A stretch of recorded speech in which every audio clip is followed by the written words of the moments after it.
tonight's report, we will be looking at the issue of access to clean water. This is a large global issue, and we will later focus on Afghanistan, the world's country with the least clean water per person.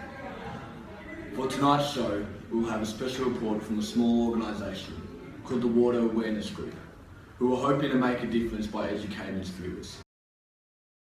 In first world countries like Australia, access to clean water is considered a basic right and is taken for granted.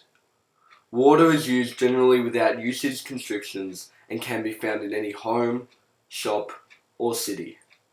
It is readily available coming out through taps that are easily accessible to the population. However, in third world countries, this is not the case. Women and children are sent to walk for hours to collect unhygienic and unsanitary water. Water that has been collected from dirty, open water sources that are contaminated with numerous diseases, including, but not limited to, dysentery, hepatitis A, fluorosis, HIV or AIDS, and typhoid. In fact, water-related diseases kill over 3.4 million men, women, and children per year. That is nearly the whole population of Melbourne every year. A mother loses a baby every 19 seconds due to water-related diseases, which kill more people per year than cancer, strokes, and war. Access to water is a global issue that requires everyone to be on board. It can only start with the education of the issue to raise awareness. We are the Water Awareness Group, and this is our project. As we can see here in the first map, we can see the distribution of water on a global scale. Developed countries such as USA, Canada, and Russia have high freshwater availability per person. Most countries in Africa have a limited water supply, as you can see from the map that water is scarce for people living there. Some well-developed countries such as China and India are also struggling for water supply. The red circle indicated on the map is Afghanistan, a country known for its water crisis. The reason behind this crisis is because how dry the land is.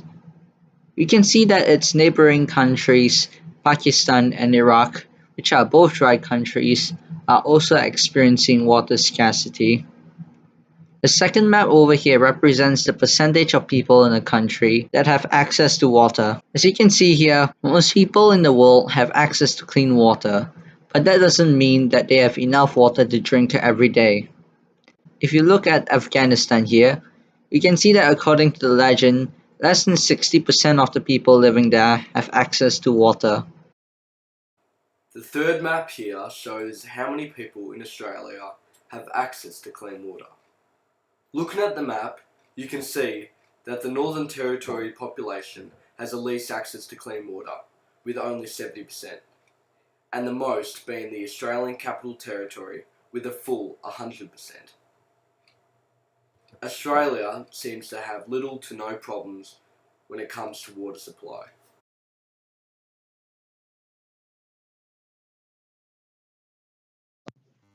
Water scarcity is a profound problem in many areas. As a result, 8 out of 10 people don't have access to clean water. As the high demands of water increase, the cost and effort to maintain access to safe water will grow. There are many reasons why water scarcity is a reality. For example, the overuse of water, the pollution of water, conflict, physical demands to retrieve water, climate change, and the governmental impacts over water. Many people without knowing overuse water on a high level. It may be overused on people, animals, land, or recreational activities. Nowadays, many developed countries, for example America and Australia, take for granted our easy and convenient access to fresh water. Water pollution is a massive contribution to the lack of water in some areas, especially in some places where there isn't necessarily a good sewage system. Pollution can range from anything like oil to toxic chemicals and to fecal substances. In countries where water is very scarce, people often get sick due to their desperation for water or thirst. When there is a conflict happening, it is very difficult to access the water that is located there. An example of this is Darfur, Sudan, where genocide has been going on since 2003 and is still happening today. The dangers of collecting water are very high, as many never make it to the water source without getting shot or raped.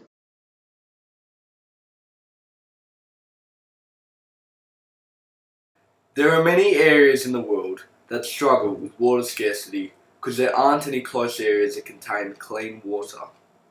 Areas that are dry or desert-like rarely have any access to fresh or clean water. Many women and children are forced to walk over 6 kilometres to collect water and end up losing their chance at education due to the amount of time wasted that could be spent in school. The water cycle is very dependent on the climate. For example, if a drought was to happen, an area would not be getting enough rainfall. This then impacts land, as there isn't enough rainfall to sustain anything. Some unfortunate areas are in perpetual drought, which means there is a never ending drought, which leads to an insufficient amount of water to produce any life at all. In some countries, especially those with dictatorships, the use of water is strictly controlled by those with power. This causes a scarcity for those who don't necessarily have a say or have any power. Now we're going to cross to the Balkh province in Afghanistan, where water scarcity is becoming a large issue for the local villagers. In an isolated village in northern Balkh province, Afghanistan, Ali and his sister Sher Bano are forced to walk 2.5 kilometers every morning before school and again in the afternoon to collect water.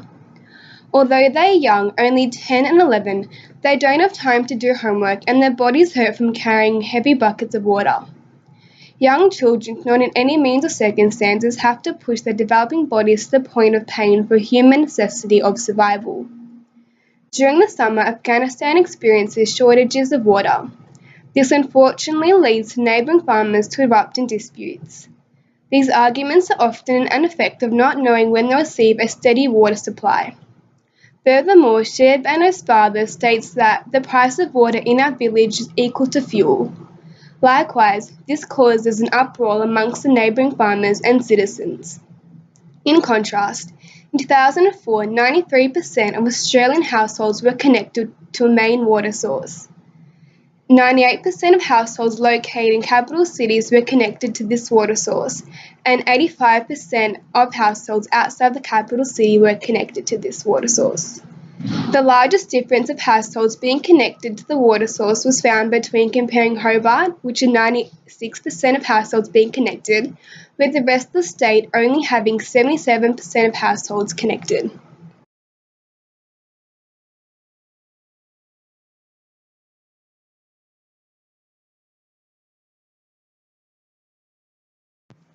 For environmental impacts, if there is less water in a country, there will be more droughts in the land. Trees won't be able to grow without water, and the temperature will rise because it won't rain. Cracks will also appear in the ground because it is very dry.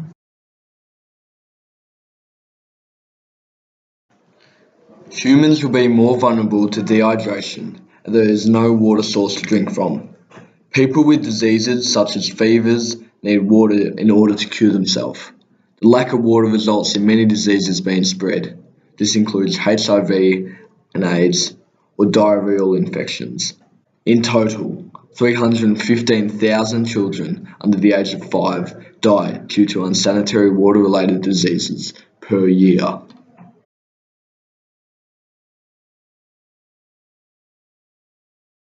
Without water, factories around the world are facing economical trauma. For example, a pair of jeans needs about 2,900 gallons of water to produce. With a scarce amount of water, farmers won't be able to grow any crops, meaning the world will not only experience an economical trauma, but a hunger crisis as well.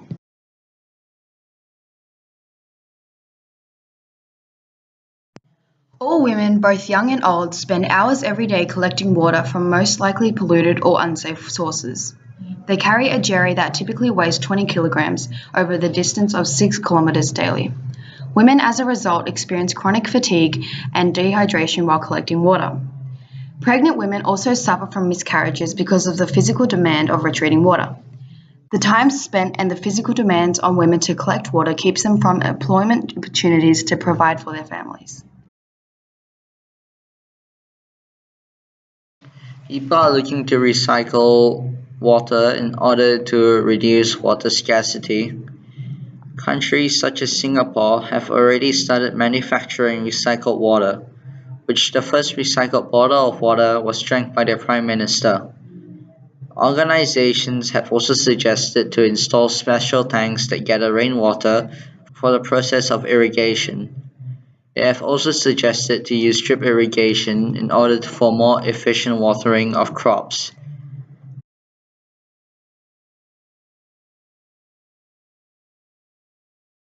Many NGOs have tried to tackle the problem in different ways, such as funding projects, building clean water sources, and also by spreading awareness to the vast community that have not yet experienced the impacts of water scarcity.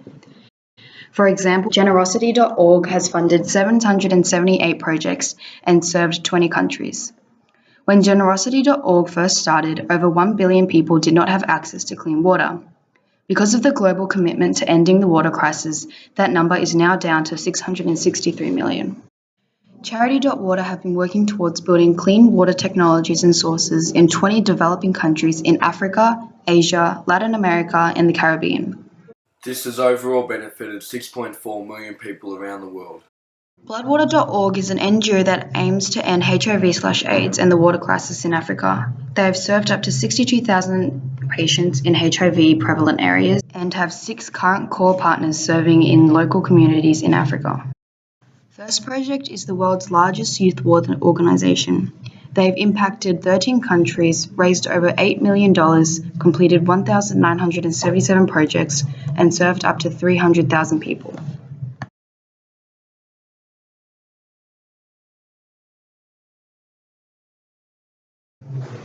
It is evident that the lack of access to clean, hygienic water is threatening the future development in Afghanistan. It is expected that Afghanistan will just continue to experience more frequent droughts due to its improper water management and lack of proper government funding. This loop of having few sources of water will keep Afghanistan in a rut, as it cannot educate its people to make more money, as they need to spend their time collecting water. Without jobs that can help them make money, the people cannot afford to create a water resource such as a well.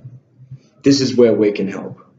Although people from countries cannot afford to create these sources of water that they desperately need, for $1,000 we can build a well that can dramatically improve the lives of up to 4,000 people. Countries such as Afghanistan might never be able to change unless we can help them. Clean water should be a right for everyone, and if we can increase the people's clean water, we can change their lives.